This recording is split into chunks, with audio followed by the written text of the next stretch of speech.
Magandang umaga mga kaibigan, update po tayo sa lagay ng ating binabantayang si Bagyong Aghon. Pero bago tayo magpatuloy, pa-like and subscribe po muna and always pong pahit ng notification bell, napaka-importante po niyan mga kaibigan.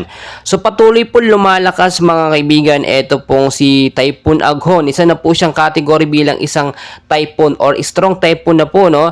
Dahil po lumakas na po, no? O mas lumakas po ang kanyang hangin ngayon na pumapalo na po sa 150 kilometers per hour. Malapit pa rin po sa sentro na may bugso pong pumapalo na po mga kaibigan sa 180 kilometers. Pa northwestward pa rin po ang kilos sa bilis po na 15 kilometers per hour.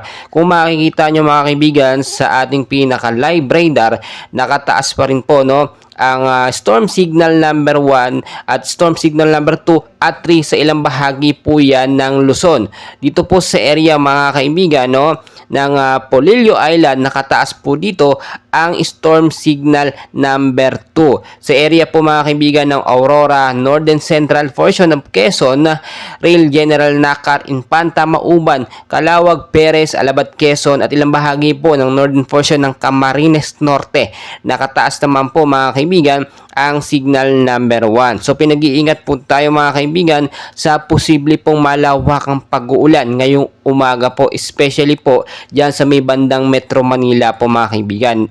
Posible din pong pumalo, no, from signal number 3 to signal number 4, depende po kung mas lalakas pa nga po etong si Bagyong Aghon. And as you can see mga kaibigan, sa ating pinaka live radar, pumapalo na po ito sa 150 kilometers per hour. Pero wag po kayong mag-alala dahil posible na po itong lumabas, no, bukas po at sa mga susunod na araw, no, posibleng nakalabas na po ito ng Philippine Area of responsibility natin. So hindi na po natin dapat ito alalahanin kung ito po yung maging super typhoon man mga kaibigan, nasa labas na po ito ng PAR. So ang forecast accumulate rainfall po natin ngayong gabi po hanggang bukas po yan mga kaibigan, no. Narito po para malaman po natin 100 to 200 mm Polillo Island po, no, yung pag-uulan po na mararanasan diyan. 50 to 100 mm naman po, no, ang mararanasan dito sa may Aurora, Rizal, Laguna, Metro Manila, Camarines Norte, Occidental Mindoro, Oriental Mindoro,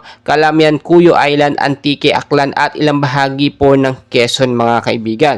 So kung titignan po ninyo ay na rin po sa pag-asa within the next 24 hours, no, ay posible pong humina or lumakas itong si Bagyong Aghon. So patuloy natin babantayan yan dahil nakaka-apekto na po yan. Especially po yung mababang lugar dyan sa Metro Manila, Luzon, Visayas at Mindanao. Mag-ingat din po tayo sa landslide, no, kung sakasakali po magkaroon ng malawakan at patuloy po na pag-uulan. Pinabantayan din po natin yung pagkilos nito ng direksyon nito si Bagyong Aghon dahil posible po itong lumihis, papalapit po, papabalik po sa ating bansa o posible din pong dumirektang palayo. Pero hindi po nawawala yung posibilidad na ito'y posible ding malusaw or bigla pong humina. But as of now, patuloy natin bantayan dahil nga po nakakapagbigay ito, nakakapagdulot ito ng pangamba sa ating mga kababayan dahil posible nga lumakas, no, at ngayon pumalo na nga po bilang isang category, bilang isang typhoon na po etong si Bagyong Aghon. So mga kaibigan, patuloy ko po kayong i-update, no, and please wag niyo pong kakalimutan mag-like and subscribe para ma-update ko po kayo muli sa lagay ng ating panahon.